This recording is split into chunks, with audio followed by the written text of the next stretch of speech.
Bienvenidos a Contraseñas, donde desciframos a los escritores detrás de sus libros.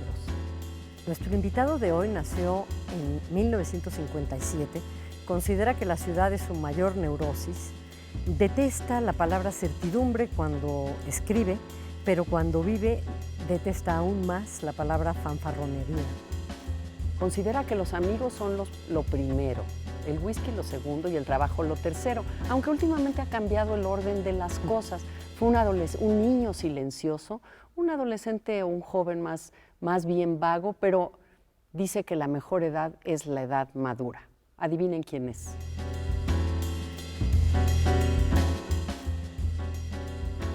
¿Ya adivinaron de quién se trata? Por supuesto, es Rafael Pérez Gallo. Rafa, bienvenido. Hola, ¿cómo están? Qué alegría, por Claro, Mónica, qué gracias. bueno ¿Cómo tenerte estás? aquí. Encantados de tener aquí a Rafael, a quien hemos leído con entusiasmo, pero que eres nuestro amigo, Desde sobre luego. todo, y te leemos en el periódico, te vemos en la tele. Y que eres una referencia necesaria cuando uno piensa en esta ciudad. Siempre pensamos en ti, no solo en el flaner, sino en el que ha escrito y ama esta ciudad. ¿Siempre fuiste así de vago desde niño? Bueno, la ciudad siempre fue para mí el espacio casi natural, más que los interiores de las casas, que no eran casas en ese entonces, eran departamentos. Yo crecí en un departamento donde había varios hermanos, de modo que la calle de ese entonces era un lugar habitable donde se podía estar más o menos seguro y donde se podía uno pasar tardes enteras haciendo diversas cosas, jugando, platicando, tomando un refresco. Era la ciudad de los años 60. Claro, y era la Condesa, ¿verdad? Ese es el barrio donde... La colonia Condesa es el barrio, como dicen amigos que no me malquieren, es denominación de origen. La colonia Condesa ha sido para mí el lugar en el que nací, fui creciendo, fui haciendo mi vida y al final también una parte de mi literatura, porque les cuento esto, es decir, yo he visto varias transformaciones de la ciudad, como probablemente ustedes las han visto. Yo todavía vi una calle de Juan Escutia con camellón y palmeras. El regente Jan González decidió en aquellos años, principios de los años 70, que la ciudad colapsaría si no hacía ejes viales. Entonces la ciudad se transformó y transformó muchas colonias una de esas colonias fue la colonia Condesa. Pero sus puntos de referencia más o menos siguieron durante algún tiempo existiendo. Hablo del Parque España. Ay, sí. Hablo... Donde tu abuelo tuvo que ver, ¿verdad? Bueno, sí, mi abuelo funda en 1921, Herminio Pérez Abreu era presidente municipal de la Ciudad de México. Que existía entonces esa figura. Existía la figura del regente y del presidente municipal, una figura en 21 que luego en 27 Obregón retira como figura jurídica porque le ocasionaba muchos problemas políticos. Y había dos partidos en la Ciudad de México, el cooperativista y el constitucionalista. Y entonces eso le ocasionaba a Obregón problemas y quitó la figura del presidente municipal y convirtió nada más al regidor en el jefe de la ciudad. Bueno, ese señor que se llamaba Herminio Pérez Abreu en el año de 1921 funda el Parque España, en el centenario de la consumación de la independencia de Pero México. tú estabas hablando de los cambios que tuvo la ciudad y también de las constantes después de los ejes viales. Es correcto. ¿Qué es lo que queda de esta ciudad? Yo escribí en alguno de mis libros que somos las ciudades que hemos perdido. Me encanta y esa que en frase. realidad pues van quedando en nuestra memoria.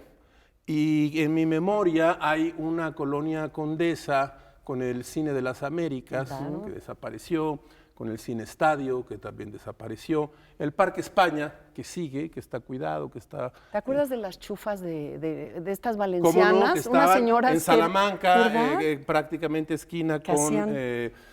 con Parque España. Sí. Y ahí iban todos los novios jóvenes de aquel entonces a echarse unas chufas y no sé si a darse besos, no sé si se usaba entonces darse besos. Eso creo que no ha cambiado, ¿no? Puede ser. Bueno, en la calle Sí, no en era público propio, o en ¿verdad? privado, quién sabe. Y también en el centro ha habido cambios enormes, por no hablar de lo que hizo el temblor del 85, ¿verdad? Es el otro gran cambio de la ciudad, ¿no? Entonces, los que yo viví, ¿no?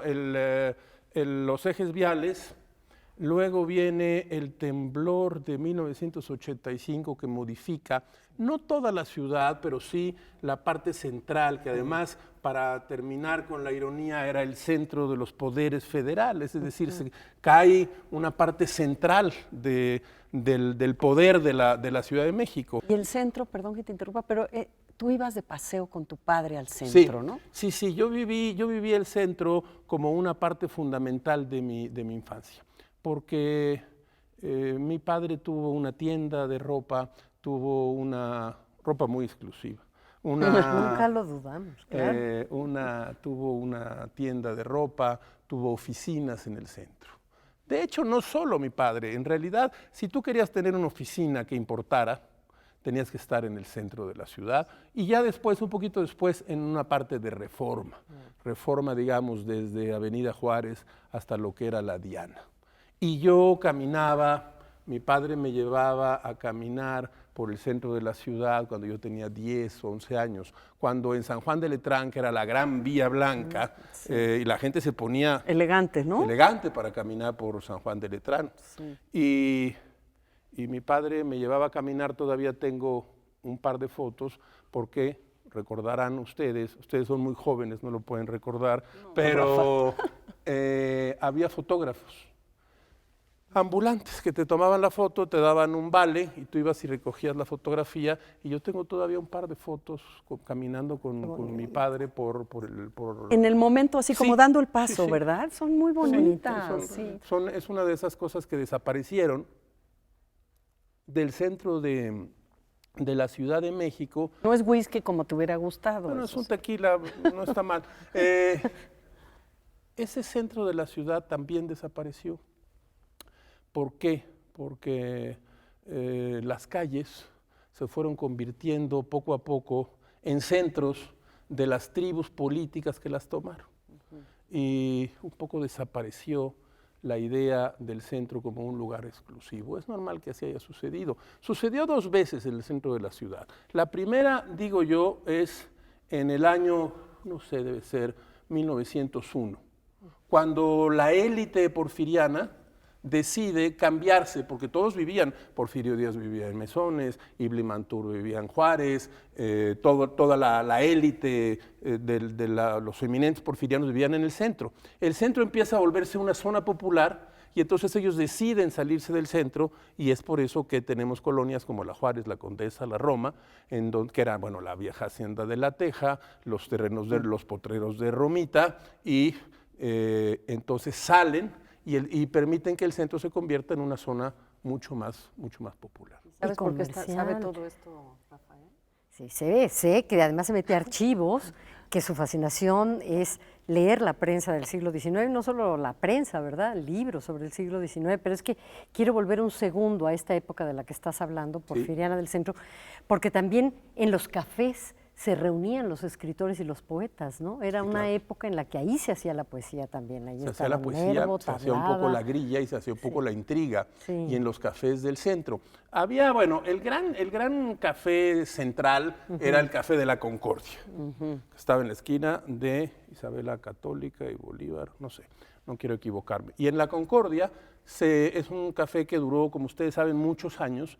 Se reunieron primero los liberales combativos, es decir, se reunían Paino, Ramírez, Altamirano, y se reunieron un poco a lamentar que el país no les hubiera devuelto todo lo que ellos habían hecho por el país. E inmediatamente después hubo, bueno, es Altamirano, digamos, el gozne, el que junta a 2 generaciones. Altamirano estaba en 1869 ya haciendo la revista El Renacimiento, y se reunían allí, justamente en ese café, a planear la revista y hablar de esto. Luego viene el otro gran personaje representante de la ciudad de ese entonces, que es Manuel Gutiérrez Nájera, que vive 35 años, muere en 1895, pero él se adueña de la Concordia. Entonces hay que hacer las maletas y viajar al 19 e imaginar cómo en la Concordia, en unas mesitas de mármol muy pequeñas, con sillones forrados de terciopelo y grandes espejos, A la un francesa, poco ¿no? el hechizo de París. Ahí se reunían no solo los escritores, sino también una parte de la eminencia porfiriana de esos años. Y ahí se hacía la poesía. Años atrás ahí estuvo Manuel Acuña, ahí estuvo ahí concibió parte de su absolutamente pésima poesía, Juan de Dios Pesa. ¿Por qué te fascina tanto esa época de nuestra ciudad y de nuestro país? Reconstruir una parte de la Ciudad de México es reconstruir una parte de la memoria de la literatura mexicana. O sea, son completamente inseparables. ¿Quieres o queremos saber de literatura mexicana del 19 o de principios del 20? No puede saberse sin la Ciudad de México. Y sin la transhumancia, sin el hecho de ser un flaner, porque estos escritores también caminaban, ¿no? Y caminaban la noche, y entonces podían escribir los temas que tomaban de esa ciudad o de sus experiencias, influidos por la literatura francesa, por supuesto, primero y después por otras literaturas, pero el acto de caminar va muy unido al acto de recorrer la ciudad y de escribir. Son tres elementos. En casi todos los casos, porque miren, hablamos ya de los liberales combativos, hablamos ya de Gutiérrez Nájera, y luego vienen ya las flores del mal, que son los modernistas. No solo los poetas, sino los prosistas y los poetas. Es decir, es dable pensar en José Juan Tablada, en el pintor Julio Ruelas, en Couto, en Ciro B. Ceballos, claro, en Alberto Leduc, caminando, como dice Rosa, la noche, fundando la noche mexicana. Ay, qué bonito, ¿no?, lo de fundar. Y al fundar la noche mexicana, fundan también lugares. El Bar La América fue el primer after hour que hubo en la Ciudad de México, porque estaba abierto las 24 horas del día. Entonces, esa ciudad la fundaron los modernistas. Vamos a un corte y seguimos platicando con Rafael Pérez Gay. No se vayan para seguir fundando la noche en esta conversación.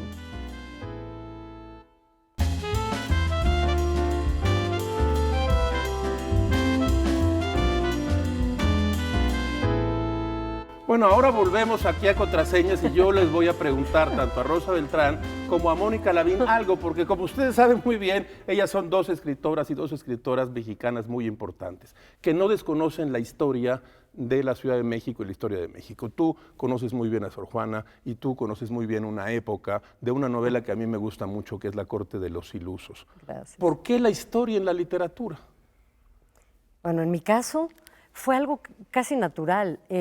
Yo vivía en Estados Unidos, estaba estudiando una maestría y un doctorado después, y me daba cuenta de que cruzar la frontera significaba que siempre te preguntaran de dónde eres, de dónde eres. Y al responder lo que tú respondías de México, era en realidad, te dabas cuenta de que era una respuesta retórica, porque ellos se imaginaban lo que era ser mexicano de una manera distinta, y que tú lo que tenías que hacer después era empezar a justificarte. Y me di cuenta que ser mexicano en buena medida era empezar con una serie de justificaciones a las expectativas que hubo desde que decidimos independizarnos de España sin una idea mejor que fundando un imperio a imagen y semejanza. Y por ahí empezó la idea.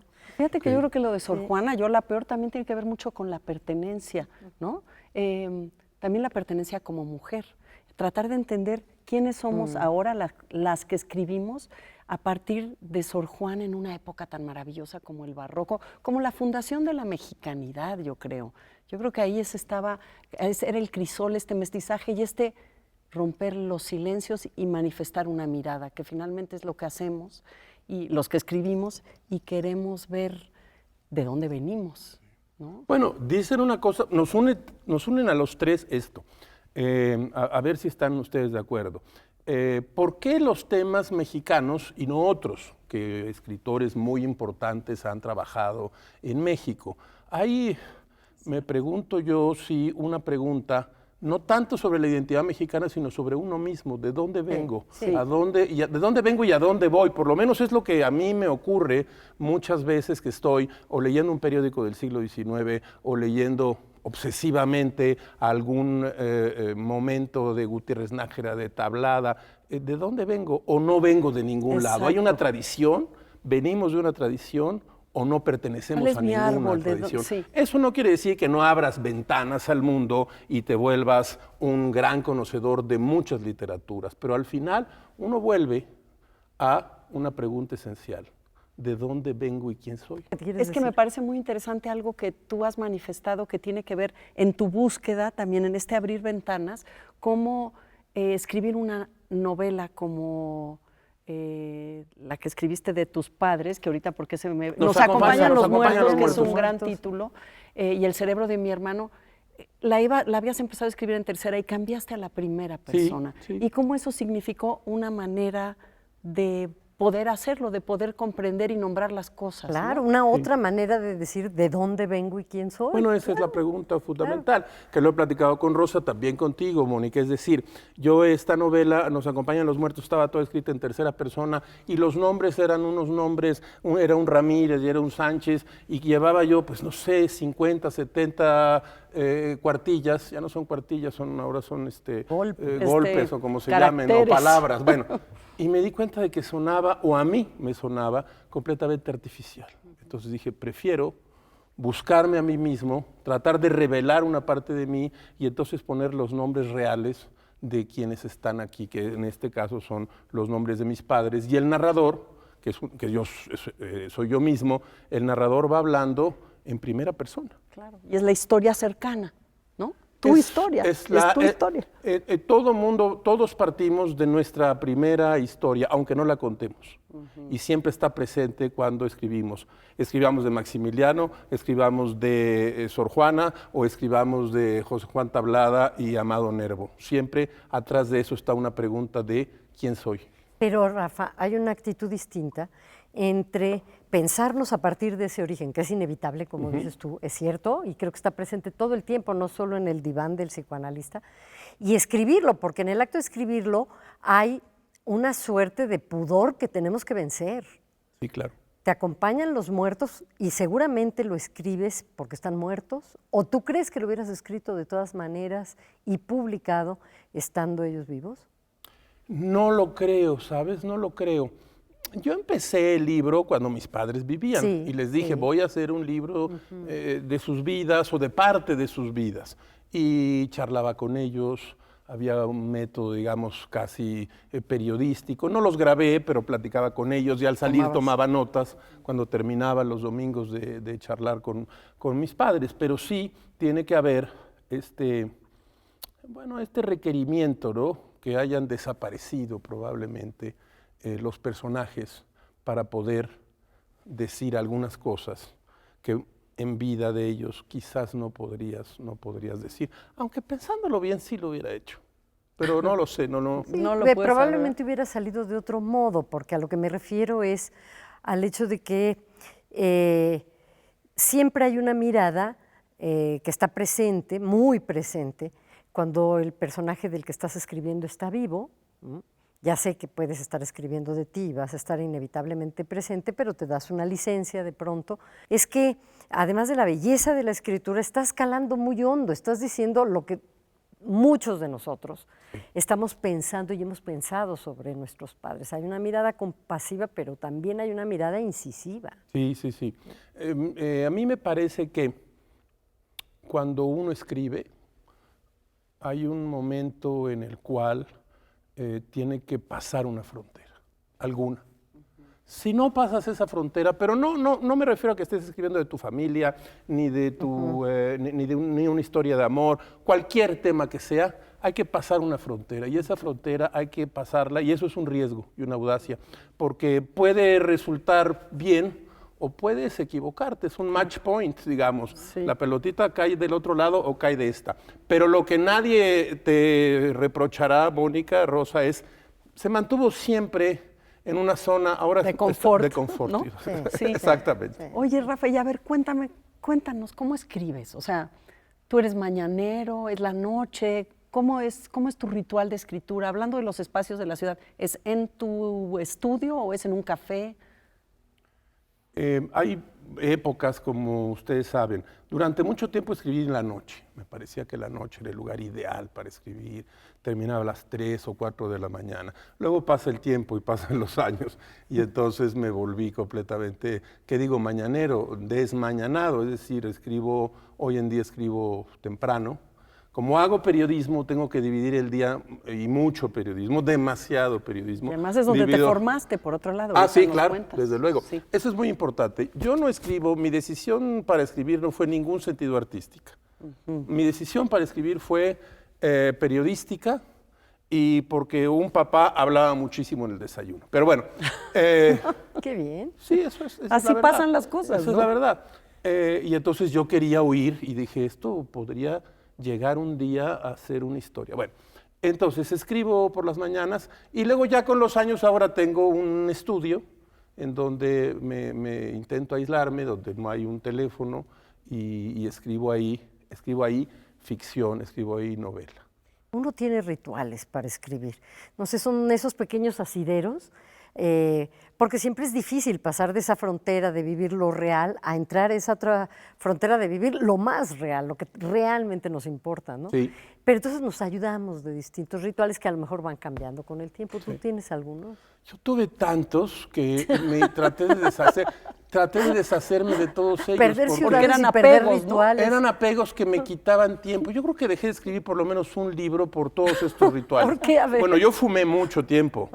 Tenía que tener cigarros. Ajá. Tenía que tener un cenicero. Tenía que tener un plumín rojo y un plumín azul. Tenía que tener los libros que pensaba yo que se relacionaban con el tema. Y mientras preparaba, a veces incluso un poco de música clásica, mientras preparaba yo todo eso, habían pasado 3 horas. Y había perdido una buena cantidad de tiempo. Luego entendí que, como dice este súper escritor brasileño Rubén Fonseca, escribir es comenzar. Punto. Llegas, te sientas y ese es el ritual. Qué bien, qué bien. Empiezas en ese mismísimo momento y te sigues. A lo mejor ya cuando empezaste a escribir y llevas 2 horas de escribir o 1 hora y media de escribir, te detienes y te haces un café y te haces un té verde. Porque ahora tomas té verde, ¿verdad? Té verde, imagínate. No, Han la cambiado otra, las cosas. claro, o el mito este de que si te tomas un whisky, no. Nadie puede escribir con trago, es imposible. Se los digo porque yo lo he intentado. Y es un fracaso rotundo. Sí tengo algunas pequeñas mañas, ¿no? Sí necesito diccionarios. Me niego al buscar el no, word me reference, niego a la... Aunque a veces caigo en la Wikipedia, me niego. Tengo mi Moliner, tengo un Corominas, imagínense. Que es un precioso, Corominas tiene viejo, el origen y de eso las sí palabras. necesito.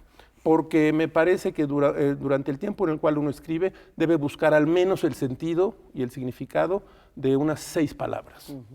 Y eso te va dando más palabras, más significados, más vocabulario. Sigo pensando que los escritores tienen que aprender palabras todos los días. No usarlas, pero aprenderlas sí. Sí. Entonces, ese sí es un ritual que tengo. Diccionarios y la computadora. Y estos muñequitos que aquí nos acompañan, No, porque- a ver, cuéntanos qué No, qué es que me papel dijeron juegan? que tenía yo que traer unos muñequitos. Miren ustedes. Pero están ahí en tu espacio, en tu mesa. Sí, sí, claro. Esto es parte de... Este es el Dos Caras. El 2 caras lo subes al Corominas, digamos, un rato. Que Sí. el Dos Caras es El como Dos otra Caras es versión uno del de los Dr. enemigos de Jekyll, Batman. Mr. Hyde. Es uno de los enemigos de Batman y es una versión Sí. claro, es stevensoniana, digamos, de la vida. Pero se enfrenta a menudo con Edgar Allan Poe Y su cuervo, y su está cuervo. increíble. Y sí están, siempre los tengo ahí. Y desde luego... Además porque te gusta mucho el cuento, ¿no? Digo, Poe y el cuento no podemos... Así es, Poe, el cuento, sí. Y el Batman, que es el hombre de la noche. Y este que es mi preferido, que es William Shakespeare. ¿Estarán de acuerdo ustedes en que Sí. no tiene No. lugar? Es decir, no hay modo de errar con este, No. con Todas este las muñequito. pasiones Entonces, están ahí. lo tienes un poco así, ¿no? Y luego ya te aburres y lo empiezas a ver y dices, bueno, pues sí, son unas maravillas. Yo creo que Macbeth es Sí, una pieza pues inigualable. aunque yo adoro el Rey Lear, fíjate. El Rey Lear, absolutamente. A mí me gusta, bueno, ¿qué voy a Bueno, decir? sí, ¿verdad? Un poquito más Macbeth, pero el Rey Lear es extraordinario, es extraordinario. Y yo vine a descubrir Shakespeare un poco tarde, por una razón, porque no leo inglés, no soy un buen lector de inglés. Entonces, las traducciones de Astrana Marín, de Aguilar, se volvían para mí pesadas, iban. Y les cuento rápidamente esto. Fue aquí en el Canal 22 cuando lo dirigió mi hermano. Él compró, que deberían volver a pasarlo, no sé si hay que pagar derechos, compró las tragedias de Shakespeare, de la Royal Company, o como se llama esto, y traducidas por Ortiz y Ortiz, que son un portento. Ortiz y Ortiz es el traductor ni más ni menos que Debajo del Volcán. Y traducir eso y ponerlo en subtítulos fue una maravilla. Yo creo que por primera vez vi Shakespeare, es decir, no lo leí, sino que lo vi. Sí, muy importante. Nos trajo esa literatura, nos trajo muchas series, pero nos trajo también la literatura de Europa del Este. Eso es lo que yo quiero, no quiero más bien que termine este programa sin que hablemos de todo esto que se denomina autoficción, Sí. que tú empezaste a escribir magistralmente con Nos acompañan los muertos, que seguiste con El cerebro de mi hermano y que es también género en el que se instala lo que estás escribiendo ahora, en la novela que próximamente saldrá. Sí. Perseguir la noche. Perseguir la noche, título, sí. ¿no? Muy bonito. Es verdad, yo debo decirles y contarles a ustedes y a quienes nos ven que cuando yo escribí Nos acompañan los muertos no era consciente que se llamaba autoficción, de verdad, ¿eh? Ni dije voy a escribir esto que se llama autoficción, no. Me puse a escribir una historia que necesitaba escribir, que me parecía en cierto sentido liberadora, pero en muchos sentidos donde yo pensaba que la forma en que yo escribía podía tener el mejor lugar. Intentaba la ficción, intentaba historias que no existían y no me sentía cómodo, no me sentía real, me sentía un poco artificial. Y cuando escribí Nos acompañan los muertos y luego El cerebro de mi hermano, me sentí como un poco en mi lugar. Aquí puedo y aquí voy a hacer. Viene Perseguir la noche y es lo que yo llamo, o será una trilogía indeseada.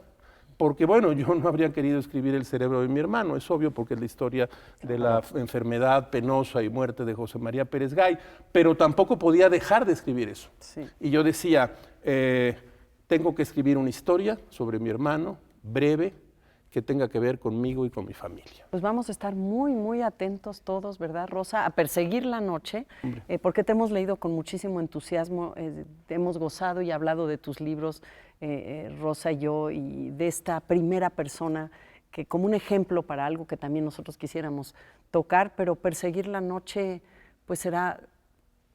nos provocará otra conversación. Una de las tareas, ¿no? próximas, sí. Los esperamos. Gracias, Rafa. Gracias por invitarme, Rosa, Los Mónica. esperamos la siguiente semana aquí en Contraseña.